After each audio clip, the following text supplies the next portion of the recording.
Yeah, GM, Karen, how are you doing this morning? I'm good. It's good to be in the sunny side of Hong Kong.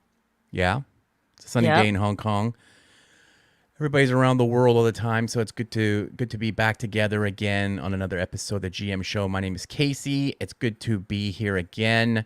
Karen, for the newbies, what are Yeah. the ABCs of the GM Show? Well, if you're new to the show, we have ABC of this show. It's A, it's Asia focused. B is builder friendly, and C is cool vibes only. Awesome, awesome. And before we begin, here's a short message from our chairman.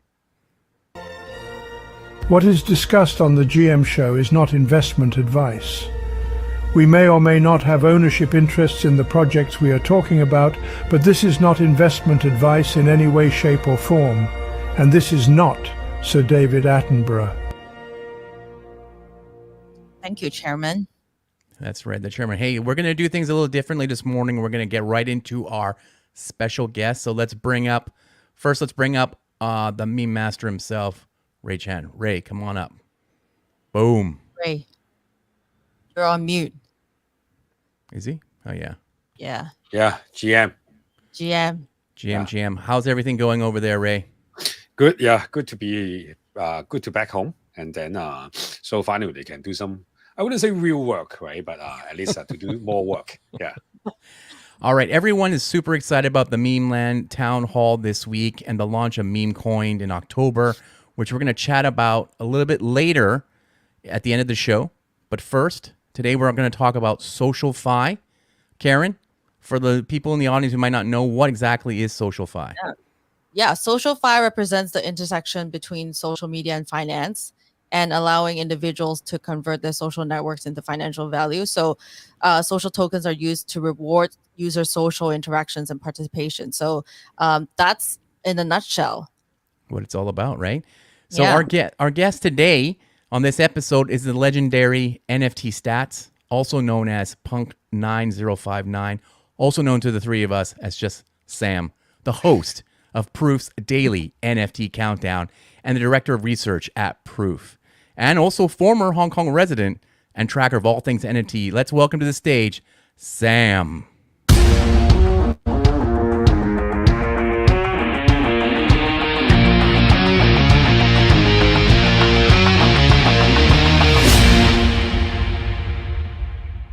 Whoa. Hello, Sam. That video, man, that was crazy. You guys just did that because I normally don't wear a hat, and I was wearing a hat this morning, so you just did That's that. right. Or yesterday. We like to take care of our guests. Sam, Yeah. how you doing? I'm good. I actually just talked to one of my old friends from Hong Kong. So, and then I told him, I was like, hey, I got to go to a call with some friends from Hong Kong. So it's just a Hong Kong kind of evening. That's what it's all about Hong Kong. Hey, a lot of people ask me, because they know I know you, they want to know what your daily routine is. How do you produce your show, the Proof Daily NFT Countdown? I know you get up really early, but how do you write it? How do you perform it? How do you edit it and get it out so fast on such a daily basis? Yeah, so I get up like at 4:30. Lately I've been pushing it to 5. I have a bunch of different like screens I run. So I like pull all the floor prices from OpenSea. That takes like 5 minutes. And then I'll run some of my macro queries and I kind of just paste them into docs, and suddenly I get all these charts in front of me. And I'm like, oh, what charts are interesting? What had big moves? And then from there, I start exploring, So I have a deck I build, and one of the designers at Proof has, some of those talented people kind of across disciplines, but we have some great designers. Justin, who created Moonbirds, he created a deck for me, and pretty much everything else is just me. I like try to dig around stories that are interesting during the day. I keep track of what I want to talk about the next day. I have one screen, a Dune screen, where I like just run what were the biggest art sales, kind of in 101 art, try to research the artists, have different templates I fill that into, and then go see what my guy Tyler Didit's talking about, go see what my guy B-Check1 is talking about, there are a couple people who are kind of in the art world, Mando, see what they're talking about. And I always want to do something different though, so try to kind of normally the way I make things different is by throwing in different charts that people aren't looking at, or allowing my screens to flag a story that other people aren't seeing. And so you do that from 4 to what time before you start recording? I start recording maybe at like 9:30 or 10. Okay. So like I probably prep for like 4 or 5 hours. And I'll also like listen to other spaces. Sometimes I go on to spaces. Normally, like sometimes I'll drink a lot of coffee and like get totally distracted. And then like 10:30 rolls around. We have a team in LA. So I'll finish it. And then there's one woman named Gabby who gets it. And she just kind of spends an hour or two on it, making it ready to go. And then we tweet about it. So Amazing. Sometimes I'm like, hey, Gabby, I got distracted. So it's coming a little bit late today. That's just what coffee does to me. That's kind of what life does too sometimes. But it's been probably 200 episodes almost. Wow. 200 episodes. Amazing. That's 150, wow, something like that. Yeah. That really definitely is amazing. So yeah, we all watch the show. We love catching up. It's the easiest way to catch up. You can, if you don't know the show, you can get it on YouTube. It's on podcasts. And of course, Sam's Twitter account is always talking about the latest information out there. Okay, so there's several things we're going to cover today, and that's why we brought you up fast, and Ray is here already. But we want to talk about your thoughts on Korea. You were there for the Korea Blockchain Week, and now we also want to know a lot more about your views now that you've been to Korea, and then what you see in the States, and some of the conversations that you're having there, and what you think. B, we want to talk about the state of the NFT nation address. That's you going to address the nation because, we just saw that crazy Rolling Stones tweet and everyone's talking about. We want to hear your take on that. And of course, the rise of socialfi, which is something that Meme Land's very, very invested in. And we want to talk about friend tech because I see your tweets about friend tech and they're blowing me away. So I want to talk and dive deep into this whole thing. And then, Ray and Karen, you guys just jump in whenever you want to expound on something. But let's just start with the Korea trip, the Asia trip. You went out there representing Proof. You saw all your friends, all the in real life for maybe the first time in a while. Or maybe not. Maybe you've seen them in the States already since then. But this is probably your first trip to Korea in a long time, right? And I don't know if I'm going to put you on the spot because this is hilarious. You have a YouTube video. Can I talk about that? Yeah, for sure. You have one YouTube video on YouTube that teaches people how to read and write or how to understand Korean. It's super quickly, and it's like one of the most popular videos ever. And there's only one video. That's it. The guy, you just dropped the mic and left your YouTube career with such a great video. Well, we'll link it in the Twitter later, but that's hilarious. Yeah, that was like I launched Asia Uber, so we were in Korea a lot. And one day I found this app that gave you these tricks for learning the alphabet. And I learned how to write different words from that app. And it's just phonetic. I have no idea what any of it means. Yeah. But I met someone, I went out in Singapore, someone who's Korean, and I wrote her name on the tablecloth in Korean. And she was like, holy shit, you got to make a YouTube video. So I went home and I made a YouTube video and I never, I put it on my Facebook, but that was it. I never advertised it. And then 3 months later, it was the #1 video on Reddit. Reddit is, Reddit, that's Reddit is so much more viral than being on the cover of CNN or New York Times. Reddit is crazy. Reddit is, at least back then, it got 1 million views in 2 days. It was nuts. Right. All right. So talk about Korea. How was your trip in Seoul? Yeah, I honestly, you go to a lot of these conferences and you meet up with people, and it's just kind of good vibes all around. And it's people, it's people who are interested in NFTs, are interested in what you do. But I wouldn't say the vibes are good all the time. It's when the market's up, the vibes are good. Maybe you go to 8Fest 3 years ago and it's a different kind of good. It's write an article about how crazy these guys are and how much money they're spending and how they think they own the world good. But we've been out of that mode for 2 years now, or at least maybe not 2 years. We've been out of that since May of 2022. I went to a conference June of 2022 and the market was down for a month and it felt bearish. But still, you see people, it's good to see people. Calvin Ko, my old colleague from Asia, was there. He's done a lot of good stuff. He's a big art collector. I personally one of my favorite big guys in the space is Beeple. I just freaking love Beeple. I got to spend a lot of time hanging out with him. He's become a friend through seeing him at a lot of these events, and he always is interested in stats, so we chat a lot. And then and what ends up happening is 150 people who are in from out of town. You end up just seeing those people at a lot of different events. You get to know them better, and yeah, it's great. It was really great to represent Proof. I mean, we had Proof had we have a lot of holders in Japan and Korea. A few from Hong Kong came over for the event. People who've really kind of promoted the brand in the region, and we, just to get to meet them, honor them, thank them for, spreading the word about our products. When we're not in that time zone, that I think that made it all worthwhile. So it was a cool event. My sense is the real big NFT money like in Asia is more in China, Hong Kong. I could be wrong. I feel like Korea has a lot of big buyers, but I feel like Hong Kong, China has like, if you start looking at some of the guys who own 100 Azukis, who are buying a lot of apes, like I feel like there's a little bit more of that coming from Hong Kong, China than Korea. Did you see Ray when you were there? I didn't. Oh, but I'm going to Hong Kong on November 17th. I'll be there for 8 weeks, and we're gonna kick it like soccer.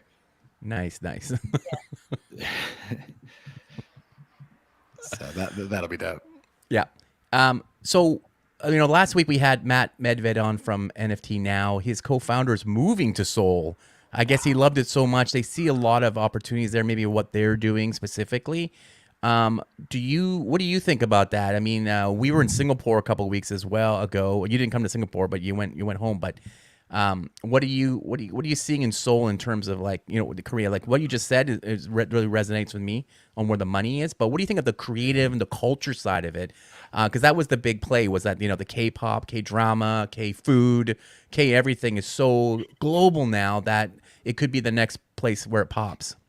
I mean, kind of, while I said, like, when I think of good guys like Pimp Capital, Nobody.eth, like some of the biggest buyers of JPEGs, of PFPs, I think that's more in China. When I talk to ThankYouX, ThankYouX is a big artist here. He's established some really high-end collectors in Korea.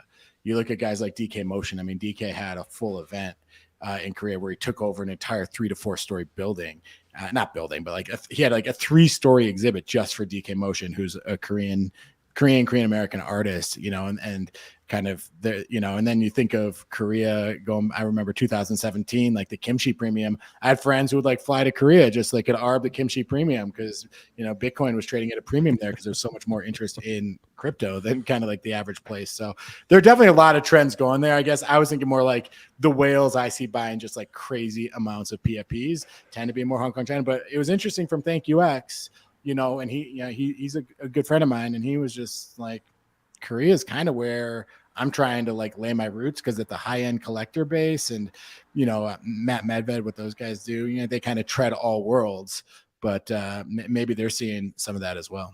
So that is interesting though, that they'd want that Korea is where NFT Now would choose. Let's move on a little bit now to the big story like from last week, I guess. Rolling Stone magazine tweeted out that NFTs have lost their value by 95%. Everyone goes crazy and starts attacking poor Rolling Stone magazine, who just reported it. Right, there was a report from another company. Yeah. What did you see? You track this so much, and you've seen this trend quite a bit in the last little while. What are your thoughts on this? Whenever anyone puts out a story like that, you have to figure out what are they actually saying? What data did they look at and what are they saying? And they looked at like 75,000 different NFT addresses. And they said, of these, 95 of them are worth 0 and most of them didn't sell out. And like, yes, the thing that's interesting about that though, is that that's always been true. If you go back to the bull market and you say, I want to look at every contract up until January 1st, 2022, 85 to 90% of those will have less than 10 ETH of lifetime volume on them. The vast majority of NFTs never trade. Like they're just, or they'll trade something, or they'll trade a little bit, do 10 ETH of volume and kind of dwindle out. And so the wording that I took issue with is like, they're now finally worthless. It's like, no, this was true in the bull market too. The vast majority of NFT contracts do less than 10 ETH of volume in their entire lifetime. And that was true on January 1st, 2022. So just the statistics and the language around it felt sensationalist relative to the new information being provided. I mean, if you're looking at a basis of 75,000 NFT projects, like maybe 200 projects have ever been relevant. Like 300, 400, 500 have ever been relevant. And they were doing it out of 75,000. So like before you even start, 95% of them are kind of irrelevant, more or less. So I don't know. I like that said, NFTs are down bad, and I don't want to get away from that reality. Yeah. 2023 has been a brutal year for NFT prices. I mean, so I don't want to like get away from that. I always just get a little bit annoyed when like they're like, this is some new fact. I'm like, actually that match, like if you want to look at floor price charts, like there's some serious down movement. If you want to look at like, let's look at like projects that did more than 1,000 ETH of volume in 2021. something probably like 75% of them do less than 10 ETH of volume over a month now. Like there are real stats that are relevant. I just don't think they pulled one that I would say was like, they were like, most projects don't even sell out. I'm like, that's always been true. Like I can't think of any projects now that aren't like, they aren't selling out. They just lower the price. They were just talking about something different from, I think, what the mainstream PFP and NFT and, I mean, you look at art blocks, like pretty much every art block is going to look, they're going to consider every art block the same project because they're all on the same contract. That's tons of different artists who are still mildly relevant. So I found the data annoying, but I certainly would not deny the message that it has been just an absolutely brutal year for the NFT market. How do you keep upbeat reporting about it every week? You always seem to find something interesting, though, in your research every morning. Yeah, I think look, it's been rough, right? And I used to really like digging into like the intricacies of PFPs and talking about like why one Bored Ape sold at a premium and how that premium kind of had evolved over time. And like I'd say like kind of in the era we're in, I think like in Blur, it's the Blur era. And I call it the Blur era because 85, they have a monopoly on PFP volume, right? Like something like 85% of volume is on Blur. More than half of the volume on Blur has always been people selling into collection bids. So it's just had this function of kind of moving everything to the floor, being a lot more kind of farming based, or people kind of going back and forth at the floor, trying to make money on flips there. You've really lost a lot. Like when the liquidity is at the floor, even with trait bidding, the liquidity's still been at the floor. You had like little changes of that. So just this year, the narrative has gotten much more boring for someone like me who likes to look at kind of the intricacies of the market. There's still interesting stuff to see, no question. But so like that story is not as exciting right now. So I find other stuff. I think you still have, one thing about this space is there are a lot of people who've made a lot of money in crypto who want to keep their money in crypto assets. What does that mean? It means that when something like Friendtech gets liquidity, like it's going to pop off. It means like when something like Pepe gets liquidity and like people start seeing that as the next FOMO play, it's going to pop off. Even in NFTs, you're seeing things like Winds of Yahweh now. I think right now there's the places you're seeing a little bit more of the excitement has been around new artists that come in, and people, artists that kind of have a lot of respect in the community. You're seeing their work. We've seen 3 or 4 in the past couple of weeks that have been great buys off Mint and done really, really well. So there's still stuff, like there's still money chasing good stories. It's just, and that's kind of the nature of the beast, is it's just constantly evolving, right? Yeah, you talk a lot about the art NFTs, right, these days. It seems like those are doing very well. What is your take on that? Yeah, I mean, I think guys like, first of all, Proof, I think really wants to focus more on art right now. So okay. I work at Proof and I'm part of this team, and and I think that's where a lot of our branding is moving, is not branding, but also like areas where we want to be contributing is moving to art. But like, I think you've had Rafik Anadol, who, is displayed in the MoMA. Amazing. And he's got really just kind of stunning work. And he released a project and he did the genius thing of not revealing it for 2 months. This is straight from the Ray Chan playbook, of letting those reveals go on for a long time, keeping that anticipation out there, right? Rafik learned from the master. And it's been a really successful drop that's caught people's attention. I mean, Sam Spratt became like the hero of NFTs for a month, and his work, and he kept his supply limited, and the things he did work. So, Per Christian Stovlin, one of my favorite artists. He did a project called The Harvest, which is one of the few art blocks this year that has kind of taken off. He did a follow-on offering, and that, minted out at 0.3 and rose all the way up to 2 ETH in a week. You had Die With The Most Likes, Toad Swyback on Twitter, but Die With The Most Likes did a drop at Marfa on Sunday, and that's up something like 30x because he did the drop at 0.03, wow. But that's captured people's attention, went all the way up to 0.9 ETH. So you're like I said, the money's there when a narrative feels stable, and when it feels new, exciting, and stable, the money's still there.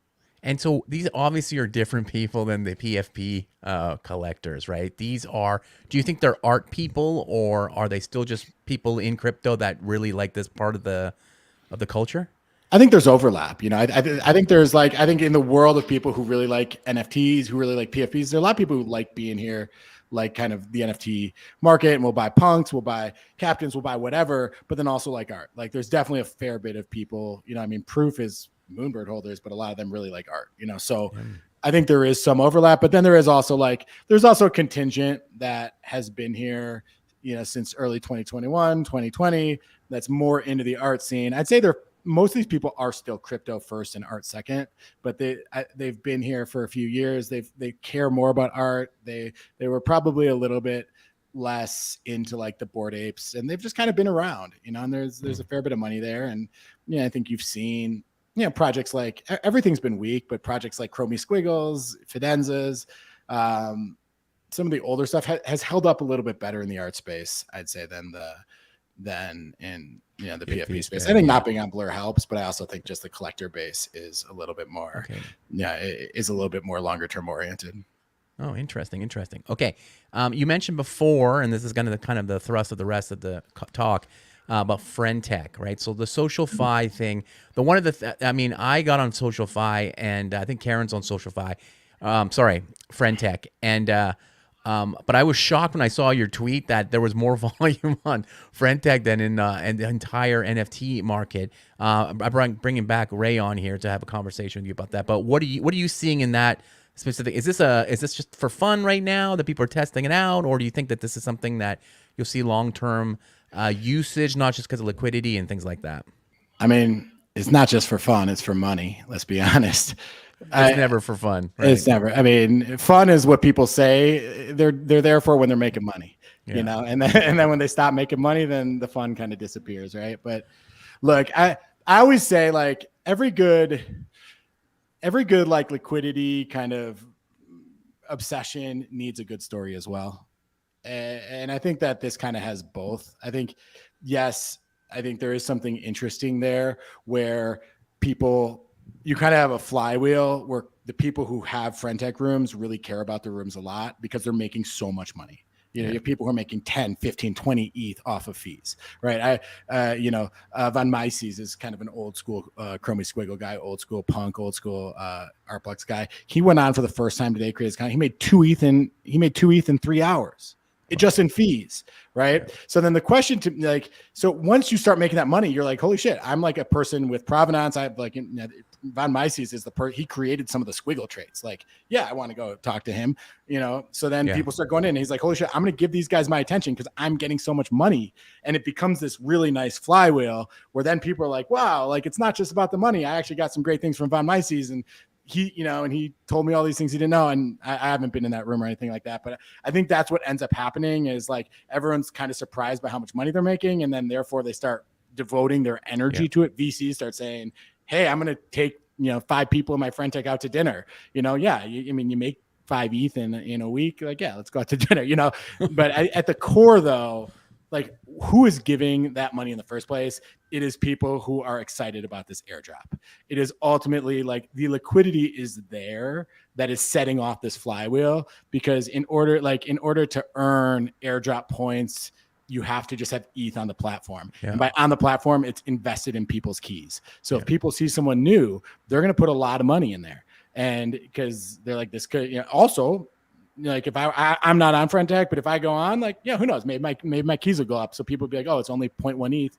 That's cheaper than other people who have kind of a certain following. Like, and then I start making money and it just sets this flywheel off. But I think at the core here is this airdrop. And I don't ever like when something is so clearly driven, like the idea is get as much money on this platform. Then when they launch a coin in 6 months or in 4 months or whenever they launch a coin, DeFi traders are gonna be like, holy shit, they got $200 million on their platform. They're gonna pump the coin. So like right now they're trying to stack the deck to pay people as much as possible, get them as excited to get as much money on that platform as possible. And it just sets off this flywheel. But then all the spaces aren't gonna say that. They're just gonna say like, I learned this amazing thing from this guy who's got totally great vibes. And, he taught me how to growth hack my Twitter, and, friend tech is amazing, but it really like, don't kid yourself. I think the real proof of concept here is kind of continued airdrop driving economic activity. Oh man, I was hoping for something more than that because it felt like an OnlyFans for like actual education stuff. Ray, what do you think about that? I think first of all, I just want to put it out there, right? I think socialfi is here to stay. Right? I think Friendtech is definitely a great, at least proof of concept, right? Or at Yeah. least like a minimal viable product in a way to showcase how value, right, can be created or can be shared within the key participants of an ecosystem. I think that part is kind of like proven, right? So that people pay more attention to this area of Web3, right? I think that part is great. I mean, if you talk about, okay, whether it's sustainable, whether the airdrop can really kickstart the real usage, right? After the airdrop can start the real usage.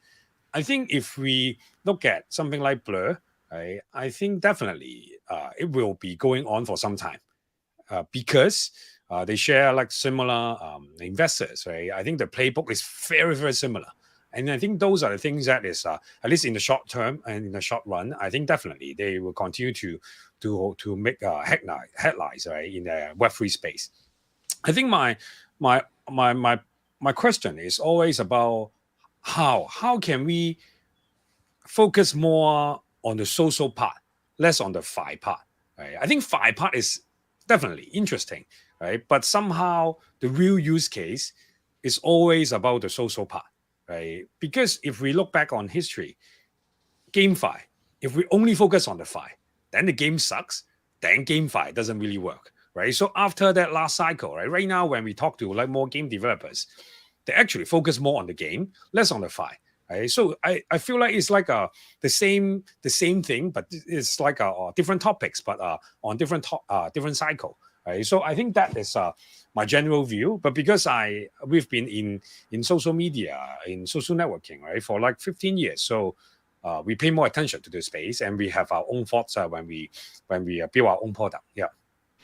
Yeah, I think there's conflict, right? Like, what I personally get, because I'm my career was like Goldman Sachs and Uber, right? Like both those businesses, like I've said this a bunch of times. Like at Uber, Travis, the CEO, did not sell a single share of Uber until the IPO. Okay, and that was the only reason he sold then was because he got fired, right? So he founded the company in 2009, 2010 area, and didn't sell a single share until 2017, 2018. I sold shares before he did. And he's like, no, I believe in myself. I'm building. Like, why would I sell a share? Whereas so I'm used, like when you work in like stock market, like you're thinking about 3 years out, 4 years out. I feel like in this industry, there's so much allure to getting liquidity quick. Like the Blur insiders have already taken out nearly $100 million out of the business. The product didn't exist a year ago. It hasn't existed for a year. But they've already made $100 million US dollar cash.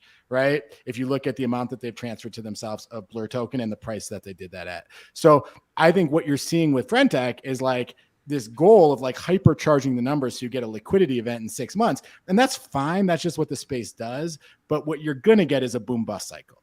You're going to get a whole product that is now focused, like every single big, like guys like Derek Edwards, who's like one of the best minds in the space, VC, and the guy who everyone's like, this guy's super interesting. Like he's like at 0.2 ETH, whereas that doesn't even make him a top 300 key, because in order to get there, you got to be playing the game of like, I'll buy your key if you buy my key. I'll build my whole room about telling people how to game the Friendtech game. I'll tell you who's got the new keys that are hot. So I think this product would be amazing if people's prices were if the product were what it were intended to be, kind of like what Ray's saying. Like if you led with social and let the fi follow, but it feels like right now with the product, the fi is leading and the social is kind of the secondary factor. That doesn't mean it's not there. And it's still, like, honestly, the way to play a lot of these things is just to figure out how to make money. And that's what people are doing. I'm not like in any way saying against it. I just think, I think when I look at this, I see people who are aiming for real liquidity before a first birthday,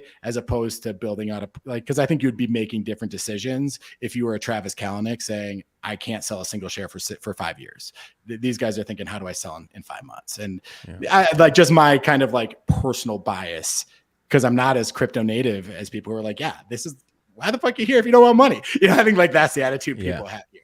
But I think the concept itself, right, is very interesting in a way that it opens the mind of people so that they understand that, okay, they actually are valuable, right? Because people have been doing stuff for free on social media for a very, very long time. Yeah. Right? And I think that point is actually the mind-blowing part for most people, right? Because I mean, if you are in social media for some time, if you are pretty enough, if you are talented enough, right, then you know that, okay, you can actually make some money, right? But I think if we follow the Rolling Stone kind of like a statistic, right, 99% of creators on social media, right, they're totally finally worthless, right? Because they actually don't really make any money, right? That's why I think for that part, I think, of course, we understand that Rolling Stone is a media company, right? They want clicks, they want discussion, right? So I don't blame them. It's almost like they're kind of like people on Twitter trying to farm engagement, right? Don't think that bigger company, older names, right? They don't need to make money, right? They still have to get attention. They still have to get money. So I think that part, it doesn't. I mean, I wouldn't say it's a joke, right? But to me, it's just they're just doing their job, right? Whether they're doing a good job, I don't know. But I think from the media point of view, definitely a good job because people talk about it. Right? So I think that part is something interesting, but that's another topic, right? But meanwhile, for socialfi, right? I think the good thing is, okay, it gets attention, right, from people in the space again, right, so that they feel like, oh, it's not really that, right? Because I think at the end of the day, I think people are very, very I would say pessimistic after one cycle, two cycle. Right? As Sam mentioned in the beginning of the show, when you meet people in real life, a lot of them are actually still very, very optimistic, right? Because they understand the fundamentals of how blockchain is great. Because when you can sell a JPEG, right, for thousands of dollars, right, and for artwork, right, you don't really have to find a free port to store it, and then you can just buy online and trade online. I think all this stuff, I think it's definitely very, very exciting. Right? I think for FriendTech or other socialfi projects, right now, or their so-called derivative or clone, the cool idea is, oh, I can make money, right? Because I'm valuable. It also sounds like those are self-help section, right? Oh, I'm valuable, right? That's why I'm creating value, right? If you are really good at something, right, you should not do it for free. That's what Joker said, right, in the Batman movie. Right? I think it's kind of like that when you look at existing project. Yeah, I think I'm more optimistic, right, for this kind of product in a way that, because on social, right, I think unlike other products in a way that they can iterate quite fast, right? Unlike a game, oh, if you fuck up, it takes like a month or two, right, to fix minor stuff, and then you take another year, right, to launch a new game, right? Assuming that game is like a AAA game, right? But for social, if you fuck it up, you can change it, you can twist it, right, and then you can iterate very, very fast. So I feel like I'm more optimistic on FriendTech than most people, just calling it Ponzi and stuff. I think they have that kind of element. But if the team has good intention, right, really, really believe in this, I think they may have a chance to figure it out. I think a lot of the social app, it feels so stupid when they launch, right? But if the team continues to build, maybe they can pivot into something that people actually care. I think that part is something that I don't want to be. I mean, at the end, I think I'm more like a contrarian in a way. So when everyone say that, okay, this is gonna bust, right? I'm just saying that this is not gonna bust, but the usage is probably not the current usage. The user base is probably not the current user base if it has to work. Yeah, I think all those things are true at the same time, right? Yep. I think there's. I really like what you said earlier. Like, you're seeing a lot of people who are saying, like, how can I be valuable? Like, how can I add value to my and a lot of like young kind of guys are just popping off because they found something that they're good at. They're digging in and they're getting paid to do it. Like, and that's cool. And like, that's what everyone loves to see. So I think there's that going on. I think like there are real use cases here, like that makes sense. And I also think that there's going to be a boom bust cycle. And I think that prices are way inflated relative to what, like, when it's literally a thing where everyone's just buying each other. Like the whole 3-3 thing is basically saying, like, yeah, I'll hold up your house of cards if you hold up my house of cards. Like there's just a little bit of that implicit in the current messaging. So I think, but again, that doesn't mean that when the bust cycle happens that this use case is over. I think then that's kind of like when you can go back to building it as it is. And regardless, honestly, people who have keys are making tons of money. Like the fees in this thing are out of control, and people like key holders, like people have rooms that other people are like someone created like a fake account for me. It wasn't even a real account, no bots, because it wasn't me. And that account made $3,000 in a day. And it wasn't even me. It was a fake account, like you can, like, the people who have the rooms are certainly making real money here. They want all the alpha from you. I think it's kind of like in any other area, right? For example, like in .com so-called bubble, right? .com boom, right? It's almost like pets.com has to die, right? So that Amazon, right, can thrive. Right? It's kind of like that. It's right. kind of like that in a way. That's right? true. And I think that the biggest concern for me in Web3 after spending some time in this rabbit hole for like over a year, nearly 2 years, right, is people who are active on it, they don't really believe in it. I think that's the biggest concern for me, right? Because when the guys who make money, right, continue to say that this is like a Ponzi, then this doesn't work, right? Sam work in a great startups, right? I've been running stuff for some time.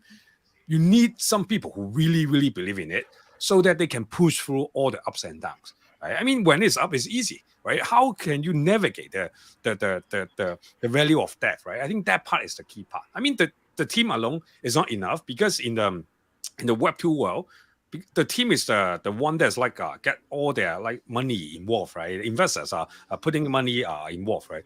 But in Web3 product, actually the community also put money involved. If the majority of that community doesn't really believe in the things can sustain for like a year, 2 years, 3 years, or maybe like 10 years, then definitely that thing probably cannot survive for like 10 years. Yeah. I think that's the concern. And I mean, personally, of course, people can say whatever they say on social media, but I just really, really hate that people say, oh, crypto 101 is a scam, right? It's a Ponzi. But you are making money. And if you think that this is like a Ponzi, right, you're actually a cheater, right? You're actually as worse as like Madoff, right? In a way, right? Because you are trying to cheat people's money out of it, right? So I think it's more about the intention thing, right? Of course, people can do that. It's not illegal right now. Yeah, I just feel like we need more real believer in the space, in a product, in order to make it work. Yeah, it's one of the reasons I'm personally not on Friend Tech is like, I'm like, my view is always like, I like when I see real economic, I think one thing that people who follow me know is like, I'm very intrigued by how incentive structures distort markets, right? Like that's just like a topic I'm always interested. Like, and sometimes, like at Uber, we'll give you a free ride. That's an incentive structure, and hopefully you'll enjoy the ride and you'll stick around. And that was our single biggest growth channel for users. So some incentive structures work and are good. And like, I'm just like, I think a lot of times it's not like, I'm very rare to say like Sam Spratt art now trading in 8 ETH is a Ponzi, or Captains or Moonbirds. This is like that. No, but I am intrigued by how just big incentive structures can. Okay, I want to know from you, Sam, then what is the incentive to get you onto something like this, right? On your X account, you don't even have a subscription button for it, right? I mean, I know this is kind of your job, so you're kind of doing it for proof, but is there a way to get you onto this? Do you think that where it's valuable, it's not the thing where the money's going up? I mean, because X already does this, right? You can pay somebody $5 a month and you can get into their private room already.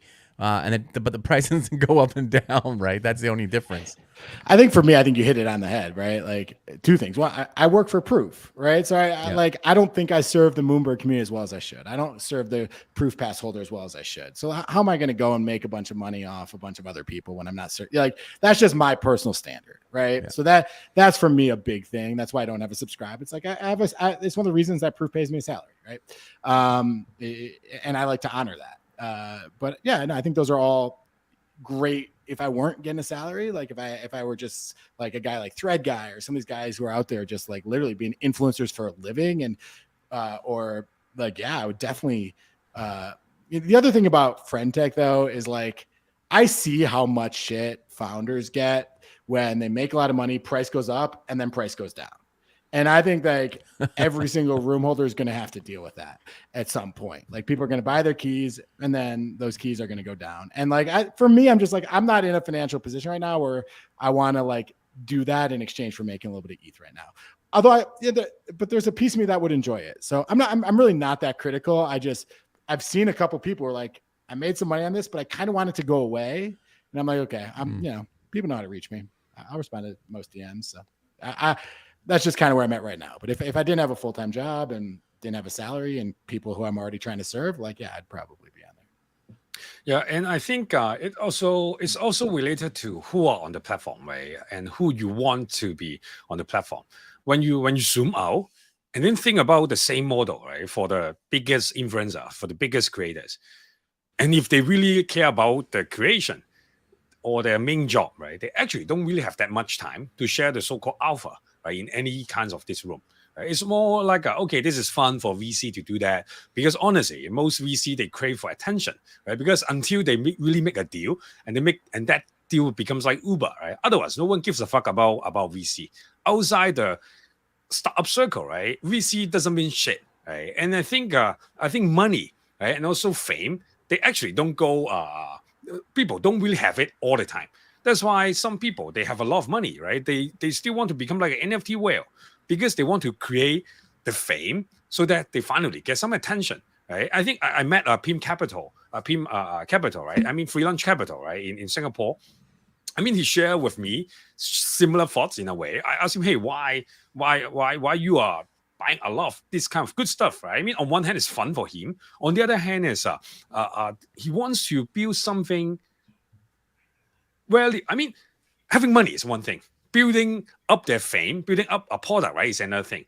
And I think a lot of rich people, they actually want to make it like more visualized kind of like measurement, right, other than money, right? So I think all these things can explain why a lot of so-called traditional, I mean, people of value, right, we will go to friend tech to share that, right? But when you look at it, usually their main business is not a business that can pay for their fame and stuff, right? That's why I feel like it's kind of like NFT, right? If people buy your key, it's only because the price will go up.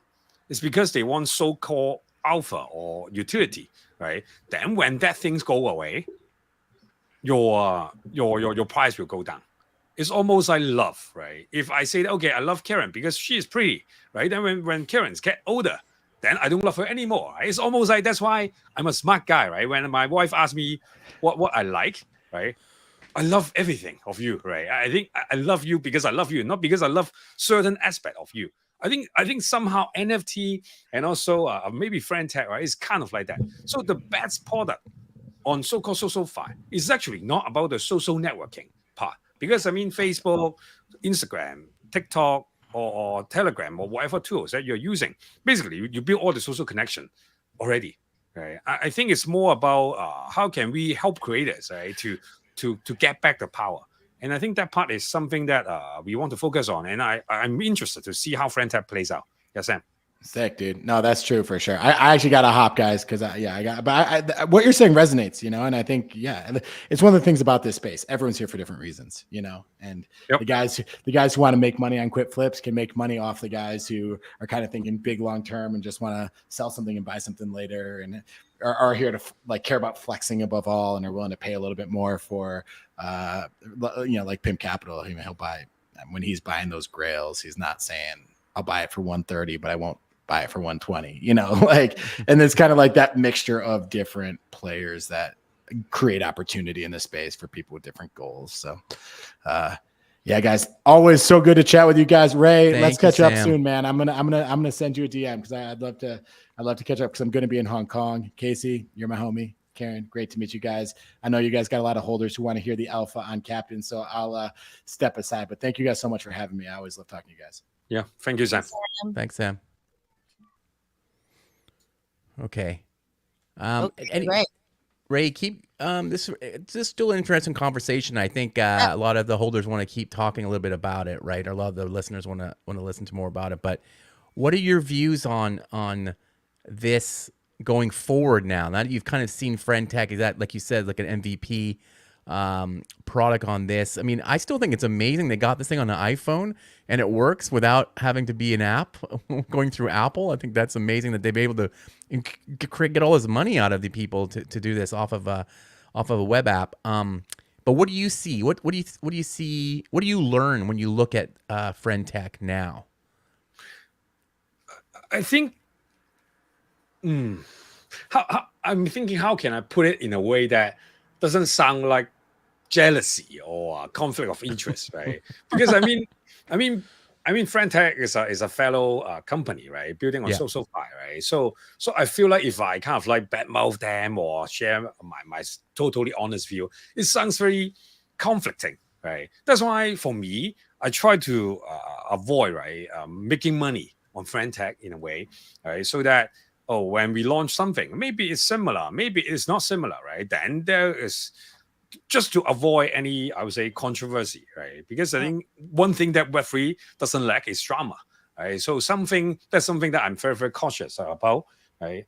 I just feel like, as I mentioned before, I think SocialFi, it's the focus is more on the creator economy, right? It's less on making money from your friends, right? And I think that part, we have already seen that and done that, right? In NFT, right? It's almost like, get your friends in NFT so that you can dump your NFT to them, right? Tell your followers what to buy, and so that you can kind of like dump it on them, right? I think this kind of pump and dump, it looks really, really bad in the long run. If you care about your reputation, if you care about what you have done, right? I think the majority of people, they haven't realized that, right? That's why they're very, very happy, right? I feel like a better way to look at creator economy, a better way to look at SocialFi, it's not really about, how can we squeeze money out of people who don't really pay money, so that they can kind of like try to bet on it and stuff like that, right?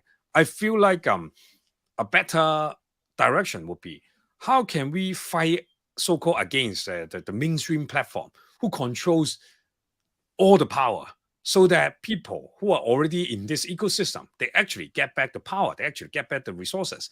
I think that's a more challenging and more meaningful task for us, right, as a founder, as a builder. Because I'm not saying that Facebook is bad, I'm not saying that Twitter is bad, right? I'm just saying that, hey, they have been the leaders for like over 10 years, right? And of course, just like any industry, right? When you are the leading projects, right? Somehow you get complacent, right? And somehow you forget why you started this, right? And all the so-called revolutionary, right? And somehow when they become president for so long, right? They become kind of like a dictator, stuff like that. I think we see that in real life. We see that online as well. I feel like that's the direction that we want to attack, right? And also, I believe that I think I shared that before. Right? We are a big believer in what Jeff Bezos said.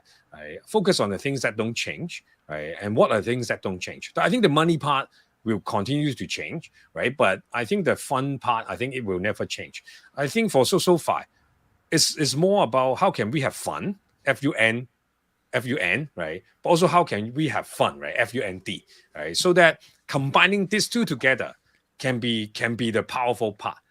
Right now, most of the mainstream social media platform, they pay maybe like 5%, 10% to the creators. Right? Meanwhile, the creators actually create 90% of the value. Yeah. How can we change that? I think that would be a more interesting challenge. Yeah. I think you're right. I think we also like work with a lot of creators over the years. Like we have the experience that, it's hard to monetize content in their perspective as well. Like, especially like now they're so fragmented. Like, how do you distribute your content and make sure that your content is still valuable to your fans, right? So I think like that's something that we want to focus on. Yeah, and I feel like when people ask, whether Frantech is works, right? I think first we have to define what works means, right? To different people. Right, because for traders, right, for so-called flippers, right, basically what works for them is okay whether they can make money from here, right? If you are like a content creator who really believe in a platform, right, then the definition of it works is I actually can build a career here so that I can focus my energy, I can focus my time, right, on creating value on this platform. And then for I would say a normies, right? What works is, whether this is fun for me to join. Right? I think we have to define the success before we discuss whether this will be successful. I'm just thinking, right? It's almost like a lot of the social projects, or let's put it this way, right? There are a lot of dating apps, right? When people think about dating apps, what's the first app do you think about? maybe like Tinder, maybe like Yeah. Coffee Meets Bagel, right? But there will be Grinder, there will be some other Jewish meeting Jewish app, right? I think if friend tech can find a niche, I think it's here to stay, right? Whether the money, the price is like inflated, I don't know, right? I think I always believe that the price is determined by the market. Sometimes, of course, the team they try to, I would say, engineer it, right? But it still needs the market. That's why I mean, on that end, I really appreciate, right, how I think I'm very similar to Sam in a way that, oh, I'm very fascinated by how they do the growth marketing, how they onboard people. Right? I think they have done a lot of things right, because it's not easy to get attention, right, of people. So I think that part is something that we're learning from Friend Tech, from all other social app out there. At the end of the day, just like how we launch NFT, we're not the earliest, right? But we become one of the top in the shortest period of time, and I'm here to stay, and I'm here to build, right? And honestly, I just want to. I don't want to win in 1 month, right? I want to still win in 10 years, right? In 5 years. I think that part is more valuable to me. Yeah. But anyway, I think that sounds a little bit boring, right? Because I think a lot of people, at least right now in Web3, they focus on the short term, right? So I just feel like, just like what Sam said, right? I think I'm biased, and also I'm too old school, right? In this area, so that I just have to learn more about. Oh, maybe the audience has changed, maybe the expectation has changed, but we just keep learning. Yeah. Just funny you mentioned that Tinder thing, because one of our past guests, people pleaser, she just turned her room on Friend Tech into a dating room, and I think it's gone pretty crazy. A lot of people joined it, so she's playing matchmaker to a lot of her people coming in there who are in Web3, and then they're trying to figure a way to use the keys and what you're holding, how much ETH you have in there to match properly, and who gets to pay for the date and stuff like that. So I think that's quite interesting. I think there are two things any social media platforms can become. Number one is porn site. Number two is dating app, right? Yeah. Because when there are people, right, they are always looking for sex.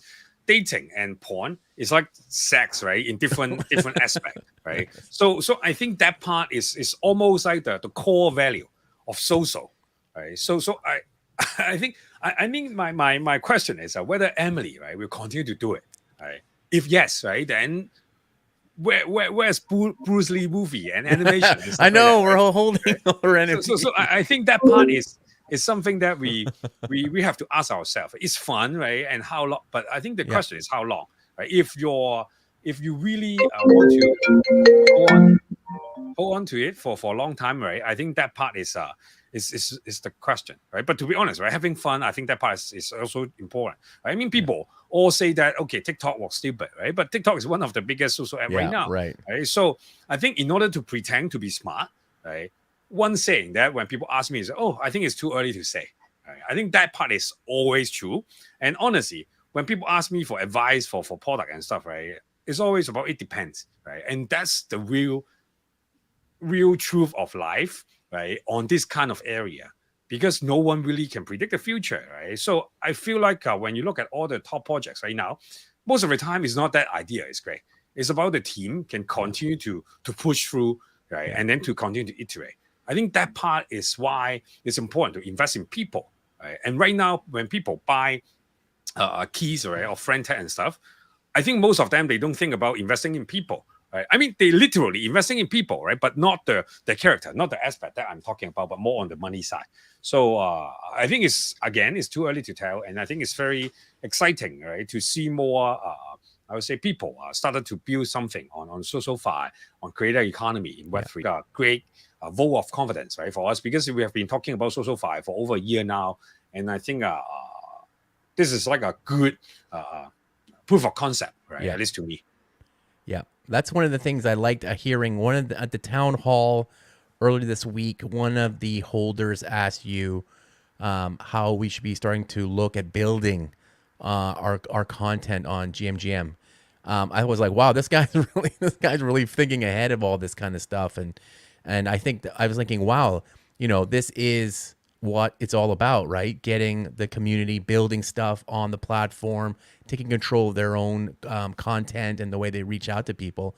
That they're already thinking about this. I feel like Elon's got to be thinking about this too, right? There's no way he's not thinking how to keep everybody. That's why they're doing all these crazy payouts, I think, for the viewership, right? Trying to keep people there. You tell me a little bit more what you thought of that question coming at you, and how do you see that playing? And without obviously saying too much of what you're building, but I think this is I think it's very interesting. I think a better way to look at the social media platforms, right, or social media industry is first of all, I think we should look at where the money goes, right, and how the money comes, right. I think it sounds like all those detective movie, right, when you talk about money laundering and crime and stuff, right. Just follow the money. I think right now we should follow the money, right, on social media, right. But follow the money means what is the incentive mechanism, right? Because I think not all, right, but most of the companies, most of the organizations, right, except the charity, right, they're here for the profit, right, or for their own purpose, right. And I think not all for the profit, right, but every organization they set up, right, they have their own purpose, right. And I think for all businesses, they have to make money in order to survive, right, or at least they have to promise to make money in order to survive, right. So I think for that part, I think we shared that before. On the current social media space, all the top apps, right, they rely heavily on advertising revenue, right? So in a way, you are serving two masters, right? Number one is the advertisers. Number two is all the users on your platform. Yeah. Because most of the time, your advertisers don't really use your platform, right? Yeah. They only pay, right, so that they can reach your user. So somehow the users are the product, right? I think that part is like, I think that's almost like a common sense, right? If you are working in the social media space for some time, right? I feel like for Web3, when we talk about decentralization, right, I think that part is something that can be disrupted because for me as a fan, right, especially for the newer generation, they're willing to pay for content, right? They're willing to pay for cool stuff because I think the newer generation, they're better, right? Because they are not like as scrappy as me, right? Oh, in the past, right, when I was young, right, I only download MP3, right, from the private bay, right? But right now, so that I can use Winamp and then download all the stuff, right? And then when I was younger, right, I always just search for all those cooks, right, online. Oh, how can we use the activation code, right, for free, right, so that I don't have to pay only like $5, right? But right now, people are spending more money on digital stuff because to them, the boundary between like online and offline is very, very vague, right? Because to them, they actually spend more time online than offline. That's why when you talk to younger generation, right, they want to become like content creator, right? They spend their time building on workblocks, right, and then they actually building business there, right? I think we have to continue to kind of like unlearn what we have learned when we were young, especially on this space, right? So that we can figure out what's the good way to do something like that, right? And I think for social media, the easiest answer would be, okay, right now, for how many of my fans, right, are actually paying for my content, right? How many of my fans are actually going to this platform because of me, right? I think creator economy, right, should be more about the creators, right? And I think that part is something that why we started in Web3, right? Because if we are talking about, okay, we just have to rely on advertising model, right? Then you can continue to build a Web2 app, right? Challenge Facebook and stuff, right? And or maybe TikTok, right? But I feel like all the fans, right? Let's say for example, like Blackpink, right, or Justin Bieber, I think a good amount of their fans are willing to pay for something that is valuable, right? From Justin Bieber, from Blackpink, right? Instead of, okay, just seeing more ads, right? And I believe that there can be more than one kind of so-called business model, right, than subscription. Right now, it's very subscription-based, right? I mean, Patreon is like a subscription, right? OnlyFans is like subscription. Twitter is like subscription. I just feel like this is good, right? But when you look at the total amount, right, I think that's something that maybe it can be changed, right, if it is fun enough. Because for subscription part, everyone is the same, right? And I think every subscriber basically they're the same. I think Patreon, they have the different tiers and stuff. I feel like how can we push more on that end? I think that can be interesting. And somehow I feel like for social product, how can we make it more stupid? I think that part is also important. Yeah, how can we make it fun? That part is also more important. So I don't know. I think we have some ideas, right? That's why we are building GM, right? And we have we are close to launching that, right? And we just have to keep iterating, right? Because I think one thing that people have to understand is most of the popular products that you see and use these days, actually they are not the first version, right, of that team, or first product of that team. And I think that's something that I think people have to understand that to correctly evaluate the whole product and the whole company. So I don't know. I'm just trying to manage the expectation here, right? Because people think, okay, you launch a socialfi product and then it will boom, right? You become really, really great. It's usually not like that. How long did it take you at the beginning to launch 9gag version 1?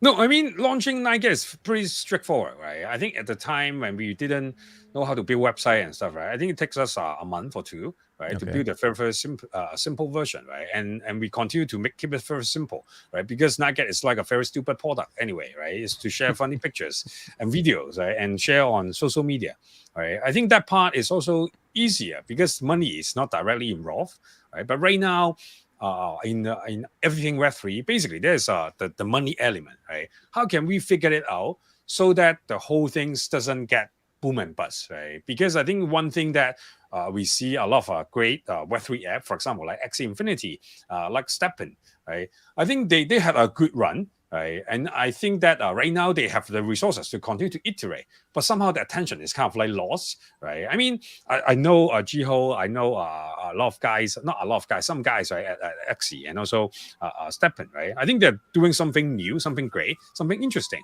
right? I think they are also building, right? So I feel like that's why I say that it depends on the intention of the team, right? I mean, making money, right? Because you have a great launch, growth. I think that part is hard, right? But it's still relatively easy, right? To comparing to building something, continue to be successful in the long run. Yeah, I think Steppen and also Axie, I think they are working on something new, right? So that they can kind of like learn from their so-called, I wouldn't say mistakes, right? But from the experience, so that they can make something more interesting, right? And that's the reason why when we launch MemeCoin, right? Actually, some two of our private investors are Mabel from Steppen, and also I think she's the chief revenue officer, right? And also Jiho, right, from Axie, right? So that we can learn from them to see what they so-called did wrong, right? So that we don't have to repeat their footstep, in that way. Yeah. Very good. Karen, did you want to say anything about it? Great. No, so I think like that's something we will look forward to. Like, I know that like we're trying to do some internal testing as well, so that's something we're looking forward to like talk about more in the future. Yeah. Before we let you go, Ray, just want to ask you quickly your thoughts on the town hall this past week here. It was a big. Everyone's waiting for it. It came out. What are your thoughts? This is like we should have done this show like after you got up, but I know it was really early in Hong Kong. But you had a couple of days to think over what it is, what happened, and what people are talking about. But do you feel good about all the announcements? How do you feel about the questions? Because it's amazing to me as well just to hear the holders talk, asking questions, hear where they're from and stuff like that, right? Because to you and me and Karen, we're like in Hong Kong all the time, right? So it's just like, how big is this meme land thing? It's just massive, right? So maybe just talk a little briefly about what just your feelings. I think for town hall, it's all about communication, right? It's not about, okay, this is just a marketing tactics, right? That's why I think that's the difference, right, between the team, right, and some of the community, right? I wouldn't say all, right? I think the majority of the communities, right, they actually also just want to communicate, right, so that they can understand more information, right, so that they know that, okay, the team is here, right? Their team is not working, right? I think that part is very important. And I think if that's the main purpose, I think we have achieved that, right? Because I think after the town hall, I think a lot of the holders, right, they feel more relief in a way, right? Because we have been quite silent for the last few weeks, and I think that's something that I would say on that aspect. I think that's a good town hall, right? Yeah. And I think on other aspects, right? For example, like whether the communication is smooth enough, whether we can communicate our ideas in a precise and concise way. I listen back to my mumbo jumbo and stuff like that, right? I mean, people always just make fun of some of the works that I say. Like at the end of the day, right? I think that part is something that I could have done better. I prepare for the town hall. It's just that when you are speaking, right, in a language that's not your mother tongue, I think sometimes it's just hard to keep it very, very precise and concise, right? And I think that's something that I probably need to improve, right? Although sometimes when I compare myself, right, for example, when I look at like Jack Ma, right, of Alibaba, and also some other so-called Chinese founders, right? I think my English is not too bad. Right? It's just that I have to keep it short, so that people feel that I'm cooler. Right? I think a lot of the smart people that I've met is they take a good long pause before they answer questions and say it really slowly. Yeah. So that it feels like I'm actually thinking. Right? Yeah.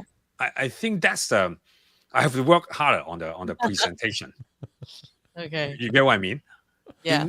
I think most of the time, because I'm really, really excited, right? That's why I just keep talking and talking and talking. Right? Like people love your energy though. Yeah, they love the energy though.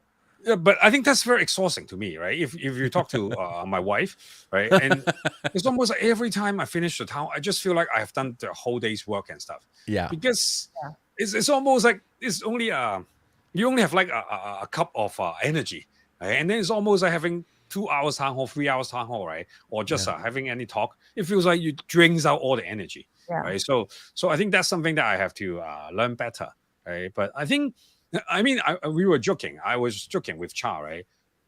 Oh, after the town hall, floor price didn't drop like 50%. Right. It's a good town hall. Right? Yeah. and I think that's the stupid. That's the stupid part of Web3. Sure. Is you only measure the success by the floor price, right? I was having a discussion with Spencer. In Singapore, right? Basically, one learning that is good at is, other than floor price, what are the things that we can actually talk about in Web3, right? If there's nothing else that we can talk about, of course, people only talk about floor price, right? So I think this is not the community's fault, right? It's actually the team's responsibility to give the community more things to talk about, so that they don't have to just focus on the floor price. And it's not just not focusing on the money, right? But more like the floor price, because the floor price is not actually the real value, right, of the whole collection, right? And I think that's something that we are working on, right? And I think that's something that, for example, like Pudgy Penguin, right? They did a great launch in Walmart, and I think those are the things that I talked to Luca, right? I share a panel with him in Singapore, right? I think I also talked to him in private, right, for a few times. I just think that we need more people like Luca in the space, right? On one hand, they have real life experience, right, on other area, but they believe in blockchain technology. And I think that's the part that we need. That's the people that we need the most. Because right now, a lot of people, I'm in Web3, but I actually don't believe in blockchain. I think this is just a Ponzi, right? This doesn't work, right? We need people who have seen things, who have done things, but believe in blockchain. Yeah. That's the huge part. Right? And I think Luca is one of them, right? And I think I've met a few other NFT founders, right, in Seoul, in Singapore, and I think all the top projects leaders, right, they are still who are still building right now. I think they actually believe in it, right? So I think that's something that I'm really, really grateful, because I know that I'm not I'm not You're alone not alone. in Yeah. this way. Yeah, I think it sounds like Liverpool like a slogan, right? You never walk alone, right? It's kind of like that in Web3, right? And I think the one thing that is quite different from me is they are not as down bad as I am, right? Because I really bought a lot of NFT, right? I still buying NFTs, right? So I think I feel the pain very directly, right? So that I think maybe that's the reason why people kind of trust me in a way, right? Because I think I'm in their shoes and stuff, right? I think one thing that people also complain is, hey, it's not money, it's not a significant amount to you, right? I mean, for me, because I kind of like invest responsibly, right? So that I don't use my lunch money, right, to buy NFT. But I think money is still money, right? So if I don't believe in it, I'll just sell everything, right? Just like what Sam mentioned, right? If you believe in your company, right, you don't sell your shares, right? Yeah. And not don't sell, right, but don't sell your shares, right, until certain milestone, right? And I think that's something that I want to do, right? Because I'm here to stay, I'm here to build, right? And I think that's something that I think that's the minimal commitment, right, that a founder should have. Yeah, I think if they believe in what they're building. Yeah. That's great. Excellent. Thank you, Ray. Thank you, Ray. Let you get back to building while we close out the show. Yeah. Thank you. Thanks. So, what's going on, Casey? Well, We have- November. Okay, well, we know Meme Coin is coming out in October, but November is also a big week. What's happening in November? Yeah, it's a big week for Hong Kong. We have Hong Kong FinTech Week. We have 8 Fest. We have ETH Hong Kong. We have Meme Lands, sort of called Meme Fest right now. So we thought we will do like a weekly countdown for people who are coming to Hong Kong for the first time, or well, not the first time, but like maybe since the pandemic. So this is our countdown.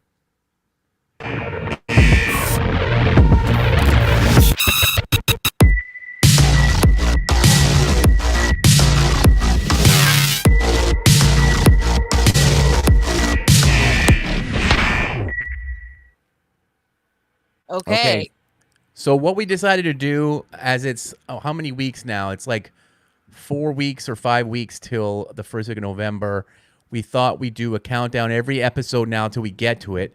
The first major thing that's happening is we're going to do the GM show live in Hong Kong on November 2nd. Yep. And we'll have some very special guests coming in. We're going to have a live studio audience. We're going to have Meme Land holders getting VIP seats. Probably our guests who are also probably have a project will get VIP seats. You get to see Ray live, and we'll take some people out for dim sum afterwards. Because we'll do it at 9 a.m. in the morning. Or we'll bring dim sum to the place. I don't know what we're going to do yet, but it's going to be great. So that's what we're going to do. Karen, can you tell the audience anything about the Meme Fest activities yet or not yet? Well, we are planning to have something going on the 2nd and the 3rd. So there will be more details coming your way while we're like just planning some of the details stuff. So make sure that you stay tuned on our Discord and Twitter. We'll have more details soon. But like that will be the 2 days that is like the major event for us. Yeah, exactly. Yeah. So that'd be great. So until we can give away more reveals of what's going to happen, we decided to get people psyched up and to kind of tell everybody Karen and my favorite things to do in Hong Kong that are not normal things that you might see in a travel guide online if you Google what to do in Hong Kong. We know you're going to go to Disneyland. We know you're going to do the Big Buddha. We know you're going to do all that kind of stuff. Yeah. But here are the things that we think are kind of more interesting, or at least things that we like to do, and maybe we'll take you there, and then we'll take some of the holders, some of the viewers of the show to these kind of places. But Karen, so I've asked Karen and myself, we made a list of our one favorite shopping place, our one favorite eating place or restaurant, and one sightseeing thing that you must do when you come to Hong Kong. So Karen, why don't you go first? Yeah, my first shopping spot would be Temple Street in Jordan, because that's where you can find like sort of like weird stalls and like just like little gritty stuff that you don't see on the street usually. Like what? Like what can I buy there? like weird stuff, like old stuff, antiques, if you want, just like things to look at. So like It have a is, look. and it goes forever, right? It's like, what is it, Yeah, 3 or 4 blocks long, yeah, right? exactly. So what's your shopping spot? Okay, my shopping spot, as everybody knows, I'm a big toy collector, so you gotta check. And also, when we had David over from Ugly Dolls, he was on, and he knows it, so he called it out. It's called Superman Toys. It's in the Mm, CTMA Center in Mongkok, and they have all these amazing, expensive collector item toys and collectibles there from Japan and from the U.S. and all over the world. It's very cool. The front area when you walk in has a big glass window of all these super amazing figures. They got the Bear Bricks, they got Hot Toys, they got all kinds of stuff. That whole mall is full of cool toy yeah, stores. But if yeah. you're not into toys, in the same area called Mongkok, and it's in the Kowloon side, there's a sneaker street. That's what it's called, and it's on a street called Fa Yun Street.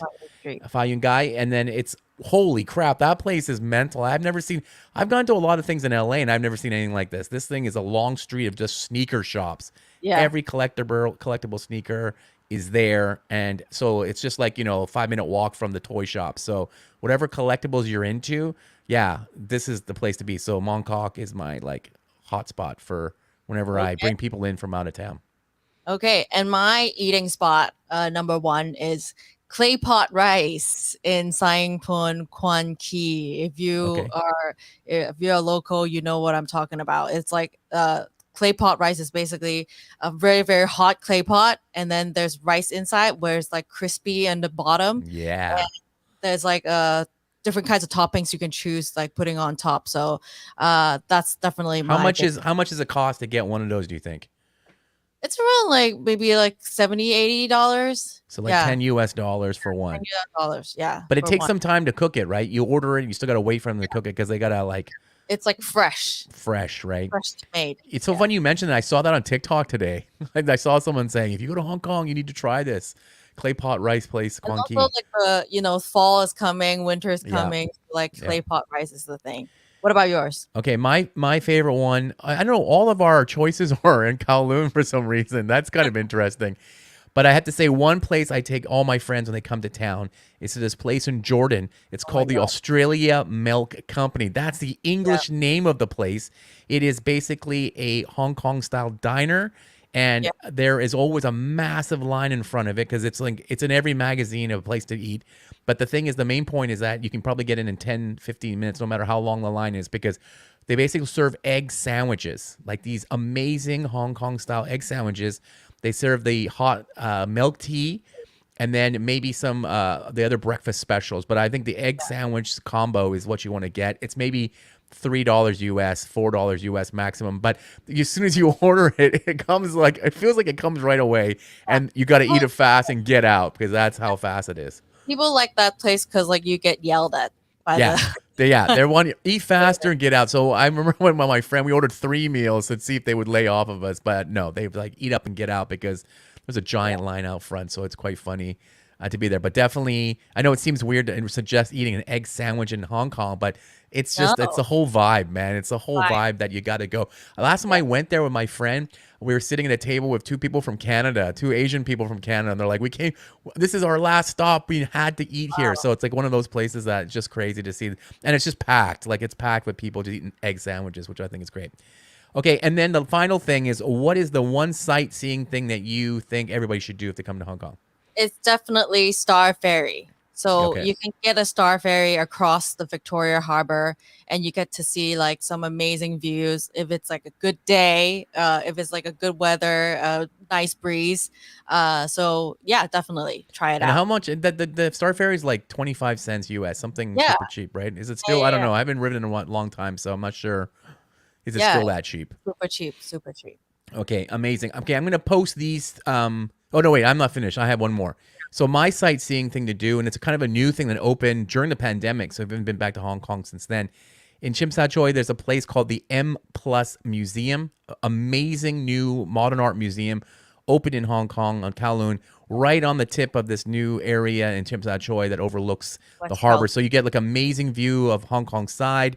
You get amazing art to see either from Hong Kong or from Beeple's I forgot what it's called, but Beeple's piece of art, the big man walking in circles, was debuted there or had a showing there. So they are really into NFTs and digital art there as well.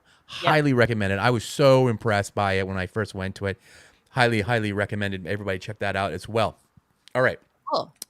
I'm going to pin all these to the GM Show community on X. So we have a special little tab on there, which, if you go, I don't know if people use this. We have about 60, 70 people in it, but it's a thing that you go into the bottom of your X app and there's like a little people icon. You click it and I think you should be able to search GM Show and then we'll post all this stuff. I've been posting in there for just random stuff over the last few months, but I'll post all this stuff in there and feel free to ask us questions in there because, maybe you don't want to go to Discord, the Meme Land Discord. So maybe you want to just be on Twitter or X. And then this is something that's kind of not really private, but it's a little bit more focused that you have to go into community to see. I don't know. I like using that thing. But anyways, we'll come back with every week. We're going to give you more insights into Hong Kong as we get closer to the Meme Fest and the FinTech Week, all this exciting stuff. Yep. Great. All right. So, yeah. Well, we just remember we're here on every Thursday, 9 a.m. Hong Kong time and 9 p.m. EST. And you can listen it live on Twitter Spaces, YouTube, Twitch, and Spotify and Apple Podcasts. Yeah, awesome. All right, that wraps the show up this week, everyone. Thanks for joining us. See you next time. Same meme time, same meme channel.